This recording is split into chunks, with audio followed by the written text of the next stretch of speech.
Hello student, स्वागत है आपका हमारे अपने यूट्यूब चैनल चंदन सर कानपुर में। तो बच्चों, पिछली क्लास में हमने देखा था कि प्रेडिकेट के हम कितने पार्ट्स कर सकते हैं। तो प्रेडिकेट को मैंने बेसिकली 3 पार्ट में डिवाइड किया था। One is verb, second is object and third is complement. ठीक है, तो फिर हमने वर्ब को देखा था कि वर्ब को कैसे पता करेंगे। तो action, happening, possession, being, state, अगर ये किसी को दिखा रही है तो क्या वो क्या हो जाएगा, वर्ब हो जाएगा आपका। ठीक है, फिर उसके बाद करें हम ऑब्जेक्ट की। तो ऑब्जेक्ट हम कैसे फाइंड करते हैं। ऑब्जेक्ट के लिए मैंने आपको 2 तरीके बताए थे कि ऑब्जेक्ट में हम कैसे पहचानेंगे किसी भी सेंटेंस में ऑब्जेक्ट। तो व्हाट का रिप्लाई देगा ऑब्जेक्ट और वोम का रिप्लाई देगा। व्हाट का जो रिप्लाई आएगा वो आपका नॉन लिविंग होगा और जो वोम का रिप्लाई आएगा वो आपका लिविंग ऑब्जेक्ट होगा।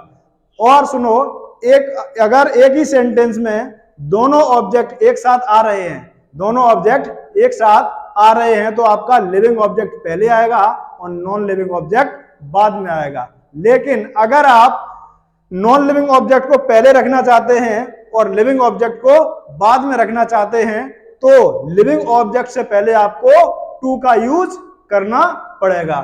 ठीक है, वहां तक तो प्रेडिकेट मैंने समझ लिया था। उसके बाद मैंने क्या बताया था, कॉम्प्लीमेंट भी बताया था आपको कि कॉम्प्लीमेंट आपके 2 टाइप के होते हैं, एक सब्जेक्ट कॉम्प्लीमेंट और ऑब्जेक्ट कॉम्प्लीमेंट। सब्जेक्ट कॉम्प्लीमेंट क्या होता है, जो सब्जेक्ट को कंप्लीट कर दे उसे सब्जेक्ट कॉम्प्लीमेंट कह देंगे और जो ऑब्जेक्ट को कंप्लीट कर दे उसे हम ऑब्जेक्ट कॉम्प्लीमेंट कह देंगे। ठीक है, अब हम देखेंगे कि कोई भी सेंटेंस कैसे बनता है।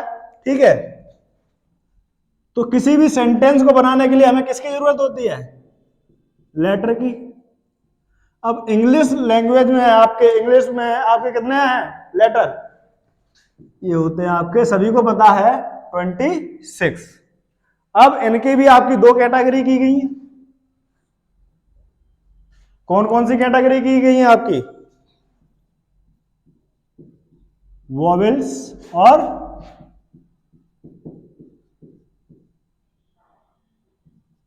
कॉन्सोनेंट्स। वॉवेल्स और कॉन्सोनेंट्स। अब आपको पता है कि वॉवेल्स कितने होते हैं आपके 5, कॉन्सोनेंट भाई 26 में से 5 कम कर दो, कितना बचेगा 21।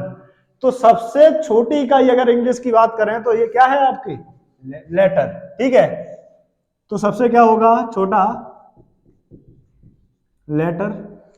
लेटर इकट्ठे होके एक ग्रुप बना के क्या बनाएंगे, वर्ड। क्या बनाएंगे, वर्ड। और वर्डों का जो ग्रुप होगा वो किसे बनाएगा, फ्रेज को बनाएगा। और फ्रेज का जो ग्रुप इकट्ठा होके क्या बनाएगा, फ्रेज। फ्रेज से बड़ा होता है आपका क्लाउज और क्लाउज से बड़ा सेंटेंस। क्लाउज से बड़ा क्या होता है, सेंटेंस। तो सबसे छोटा लेटर, उससे बड़ा वर्ड, वर्ड से क्या फ्रेज, फ्रेज से बड़ा क्लाउज, क्लाउज से बड़ा सेंटेंस। तो अभी हम पढ़ रहे हैं वर्ड। अब वर्ड में आपके ये वॉवेल्स 5 आपको पता ही है, ए, ई, आई, ओ, यू, ये सभी को पता है। उसके बाद 26 में से इनको हटाकर जो भी बचे वो किस में आ जाएंगे, कॉन्सोनेंट में आ जाएंगे। ठीक है, अच्छा अगर हम बात करें अल्फाबेट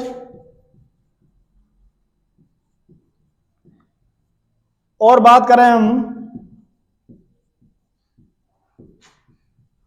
अल्फाबेट्स की, दोनों में डिफरेंस क्या है, दोनों में डिफरेंस क्या है। तो दोनों में बहुत बड़ा डिफरेंस है, लेकिन देखने में ये एक जैसे लग रहे हैं, लेकिन डिफरेंस है। वो डिफरेंस क्या है, अल्फाबेट जो होता है आपका, ये A to Z जो लेटर होते हैं उन्हीं को हम क्या बोल देते हैं, अल्फाबेट। लेकिन अल्फाबेट्स की बात करें, अल्फाबेट्स ये आपका लेटर नहीं होता, ये क्या होता है आपके, लैंग्वेज।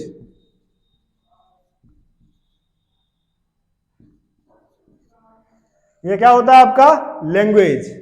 मतलब आप कह सकते हो साहित्यिक रचनाएं। अल्फाबेट्स माने क्या होता है, साहित्यिक रचनाएं। अब हम देखेंगे, ये तो आपका किसकी बात हो गई, लेटर की बात हो गई। अब हम देखेंगे वर्ड। वर्ड क्या होता है, तो a group of letter, a group of letter.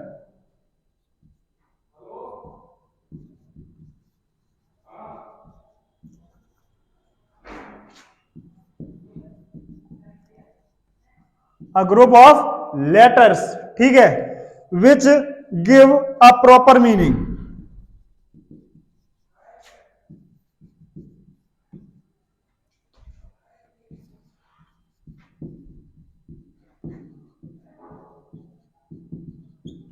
Which give a proper meaning, मतलब एक ग्रुप होना चाहिए किसका, लेटर्स का एक ग्रुप होना चाहिए, और वो क्या करे, एक कंप्लीट मीनिंग दे दे। क्या दे दे, कंप्लीट मीनिंग दे दे, तो उसे आप क्या क्या क्या, क्या बोलोगे, वर्ड। लेकिन देखो एग्जांपल से समझ लेते हैं, राम, ये भी लेटर है, ये लेटर है, ये लेटर, एक ग्रुप, ग्रुप है भाई, ग्रुप तो है, लेकिन एक सेंस दिया है इसने, कंप्लीट मीनिंग दी है, प्रॉपर मीनिंग दिया है। उसके बाद वाइफ, मैन, डॉट डॉट। अगर कोई बच्चा कहेगा कि सर 3 वर्ड आपने यहां पर ले लिए, मैं तो लिखता हूं ए एम आर, ये भी तो एक ग्रुप ऑफ लेटर है, ग्रुप ऑफ लेटर तो है, लेकिन ये वर्ड नहीं है। क्यों वर्ड नहीं है, क्योंकि इसने कंप्लीट मीनिंग नहीं दिया, कोई कंप्लीट सेंस ही नहीं है इसका, इसीलिए ये इसे आप वर्ड नहीं बोल सकते हो। क्लियर है कि नहीं है? ये तो किसकी बात होगी, हमारी वर्ड की। अब हम देखेंगे किसको, फ्रेज को। फ्रेज को देखते हैं भाई। फ्रेज को देखने से पहले सेंटेंस के हम अदर पार्ट देख लें, तो उसी के अंदर क्या आएगा, आपका फ्रेज आने वाला है।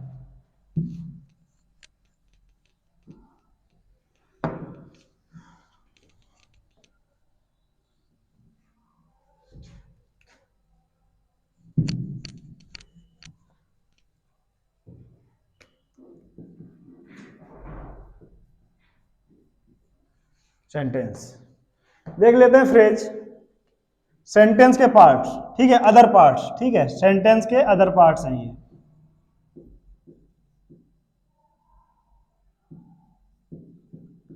अदर पार्ट्स देख लो भाई, सेंटेंस के कौन कौन से हैं।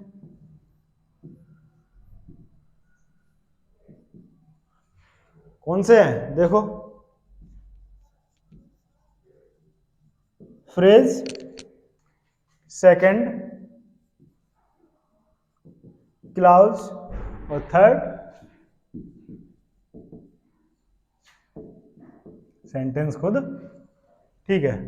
अब हमें यह पता होना चाहिए कि सेंटेंस क्या है, क्लाउज क्या है, ठीक है, और फ्रेज क्या है, इन्हीं को हम देखने वाले हैं, ठीक है। तो अगर इसकी हम बात करें, किसकी, फ्रेज की, तो ये क्या हो जाएगा, अ ग्रुप ऑफ, पहली इसकी कंडीशन, किसे हम फ्रेज कहेंगे, तो वो नीचे की कंडीशन आपको फॉलो करना चाहिए, वो कंडीशंस क्या है वही देखना है हमें। अ ग्रुप ऑफ वर्ड, मतलब एक वर्डों का ग्रुप होना चाहिए, a group of word which has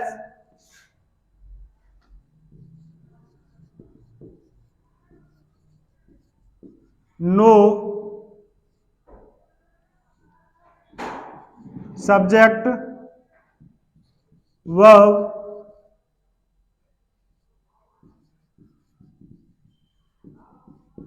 which has no subject verb combination, मतलब एक वर्डों का ग्रुप तो हो, लेकिन उसमें सब्जेक्ट और वर्ब का कॉम्बिनेशन नहीं होना चाहिए, ठीक है। ये किसकी बात हो गई है, फ्रेज की बात हो गई है। उसके बाद क्लाउज, क्लाउज की भी सेम कंडीशन है, अ group of word, a group of word, लेकिन इसमें क्या होना चाहिए, सब्जेक्ट वर्ब का कॉम्बिनेशन होना चाहिए। क्या होना चाहिए, सब्जेक्ट वर्ब का combination.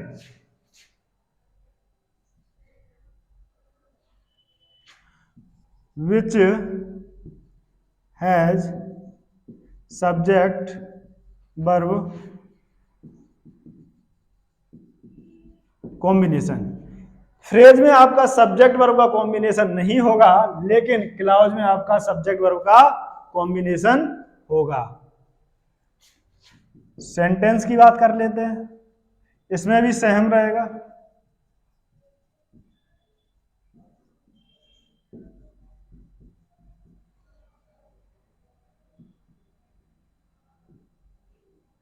A group of words which has subject verb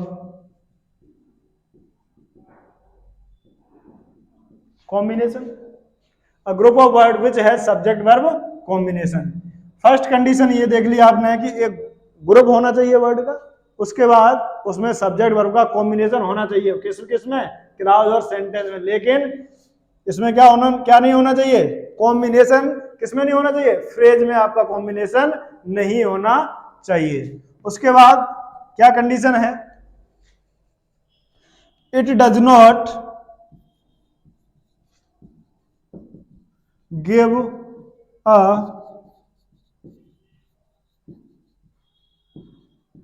proper meaning. ये कभी फ्रेज आपका एक प्रॉपर मीनिंग नहीं दे सकता है। लेकिन अगर हम इसकी बात करें, किसकी? क्लाउज की, it can can't give a proper meaning.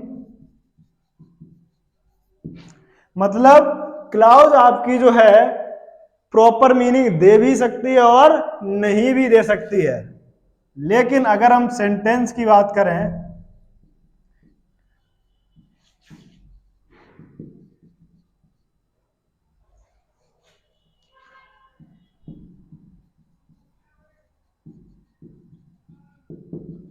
It always give a proper meaning.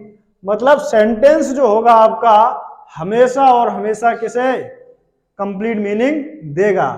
जिसने कंप्लीट मीनिंग नहीं दिया उसे आप सेंटेंस नहीं बोल सकते हो। अब आप लोगों को एक बात पता लगी क्या? कि आप ये बताओ कि सभी क्लाउज सेंटेंस हो सकते हैं? सभी क्लाउज सेंटेंस हो सकते हैं क्या? सभी सेंटेंस क्लाउज हो सकते हैं? वो दोनों तरफ से। अब देखो, हमने पूछा कि सभी क्लाउज सेंटेंस बिल्कुल नहीं हो सकते। क्यों? अगर उसने आपका अर्थ दे दिया, मीनिंग दे दिया, तो सब आप बोलोगे क्लाउज जो है आपकी वो सेंटेंस बोल दिया, ठीक है। लेकिन उसने अगर अर्थ नहीं दिया तो उसे सेंटेंस नहीं बोल सकते। लेकिन सभी सेंटेंस आपके क्लाउज हो सकते हैं, बिल्कुल हो सकते हैं, ठीक है। तो ये किसकी बात हो गई आपकी? क्लाउज, फ्रेज और सेंटेंस की। देख लेते हैं, हम बात करते हैं फ्रेज को पहले पढ़ेंगे हम इसी टाइप से, उसके बाद क्लाउज को पढ़ेंगे। फ्रेज किसे कहेंगे वो आपको पता लग गया। उसके बाद इसके कितने टाइप होते हैं वो पढ़ेंगे फ्रेज में। उसके बाद क्लाउज, वो आपको पता लग गया क्लाउज कहेंगे किसे। उसके बाद क्लाउज के टाइप देखेंगे। उसके बाद हम आते हैं सेंटेंस पर। लेकिन आप लोग क्या करते हो? डायरेक्ट सेंटेंस से पढ़ना स्टार्ट करते हो, तभी कहते हो कि इंग्लिश समझ नहीं आती। उसके बाद देखते हैं आगे।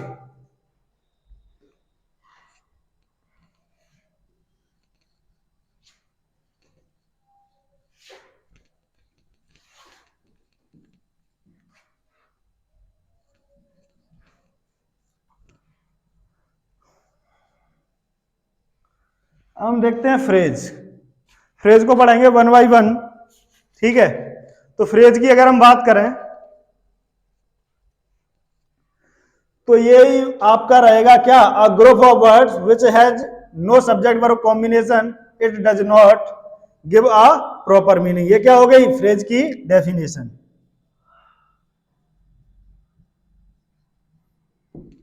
प्रॉपर मीनिंग डेफिनेशन लिखने के बाद इसमें कुछ एग्जाम्पल से समझते हैं कि फ्रेज को हम कैसे पहचानेंगे।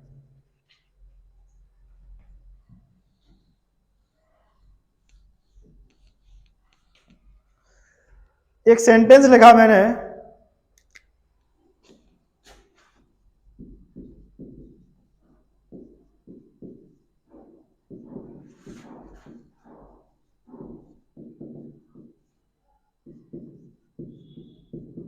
अ tall boy is playing chess. तुमने देखा कि एक सेंटेंस है जिसमें एक टॉल बॉय क्या कर रहा है, प्लेइंग चेस, मतलब चेस को खेल रहा है। अब तुमने देखा ये तो क्या हो गया आपका सब्जेक्ट, क्या हो गया सब्जेक्ट। अगर हम इसकी बात करें playing chess, is playing chess की, ठीक है, तो ये तो आपका सब्जेक्ट हो गया। अगर हम इसकी बात करें तो इसमें देखो group of word, group of word है, बिल्कुल है, 1 2 3, ठीक है। अच्छा अगर हम इसकी बात करें ग्रुप ऑफ वर्ड तो है, लेकिन सब्जेक्ट का कॉम्बिनेशन इसमें नहीं है, ओनली वर्ब वर्ब है। तो हमें पता है फ्रेज की कंडीशन क्या होती है, no subject verb combination, combination नहीं होना चाहिए, बिल्कुल सब्जेक्ट इसमें नहीं है और ग्रुप ऑफ वर्ड भी है। अब तीसरी कंडीशन कि क्या इसने कंप्लीट सेंस दिया है, इज प्लेइंग चेस, इसे छुपा लोगे तो क्या ये कंप्लीट सेंस देगा, इतना सेंटेंस नहीं देगा, इसीलिए इसे क्या बोल देंगे हम, फ्रेज। क्या बोल दिया हमने, इसे फ्रेज बोल दिया, ठीक है। ऐसे ही हम देख लेते थे जब हमने सब्जेक्ट को पढ़ाया था तो उसमें देखा था हमने कि एडजेक्टिव फ्रेज आपको देखने को मिला था, तो वही से फ्रेज है आपका। इस अभी आगे हम इसके काइंड पढ़ेंगे कितने टाइप के ये होते हैं, ठीक है, उसी में आपको देखने को मिलेगा एडजेक्टिव फ्रेज, ठीक है। तो धीरे धीरे बढ़ते हैं हम। अगला लिखा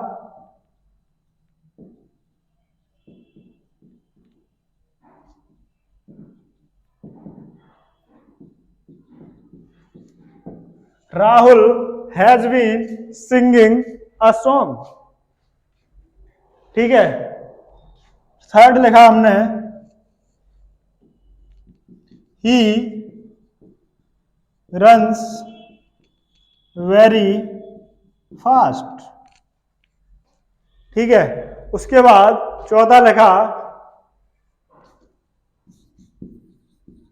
Rohit is very tall, Rohit is very tall, ठीक। अच्छा इनको देख लेते हैं कि फ्रेज कहां पर है। तुमने देखा कि राहुल ये क्या हो गया आपका सब्जेक्ट, सब्जेक्ट के बाद ये पूरे का पूरा आपका क्या हो गया, अगर हम इसकी बात करें तो ये आपका फ्रेज हो गया। लेकिन अगर हम यहां से बात करें ये तो आपका क्या हो गया ऑब्जेक्ट। लेकिन अब देखा तुमने ये सिंगल वर्ड है, ये भी सिंगल वर्ड है, लेकिन आपको फ्रेज के लिए क्या चाहिए, group of word. Group of word कहां पर है, इसमें है, बिल्कुल। A group of word no subject verb combination, verb तो है लेकिन इसमें सब्जेक्ट नहीं है, भाई इसे छुपा लो। उसके बाद ये कंप्लीट सेंस भी नहीं दे रहा है, हैज बीन सिंगिंग, तीनों कंडीशन जब फॉलो कर दी इसने तो इसे हम क्या बोल देंगे कि ये आपका एक फ्रेज है। उसके बाद अगला देख लेते हैं ही रन्स वेरी फास्ट। अगर हम बात करें ये आपका सब्जेक्ट हो गया, ये आपकी वर्ब हो गई।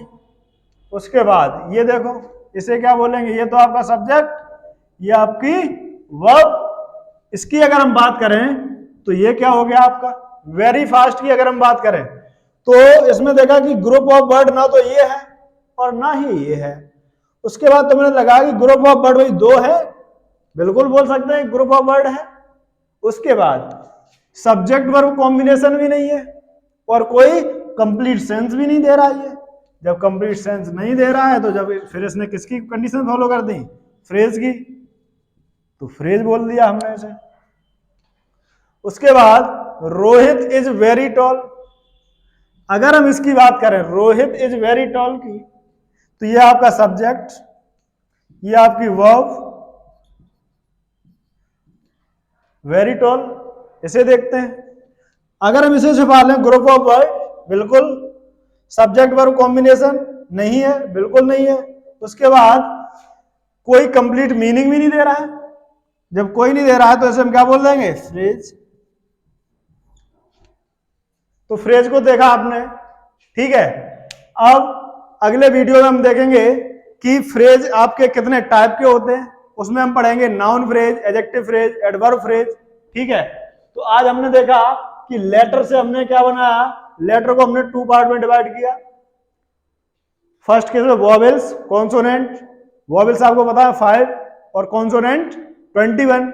उसके बाद सबसे छोटा क्या होता है, लेटर, लेटर से मिलकर क्या बनता है, वर्ड, वर्ड से क्या बनता है, फ्रेज, फ्रेज से क्लाउज, और क्लाउज से सेंटेंस। तब हम आ पाते हैं सेंटेंस पे, ठीक है। फिर उसके बाद हमने देखा कि सेंटेंस के अदर पार्ट्स में तुमने देखा कि फ्रेज, क्लाउज और सेंटेंस, उनकी कंडीशंस कब, किसको आप फ्रेज कहोगे, किसे आप क्लाउज कहोगे, किसे आप सेंटेंस कहोगे, उसकी कंडीशन आपने सीख ली है, ठीक है। तो चलिए दोस्तों, आज के लिए बस इतना ही, तब तक के लिए जय हिंद।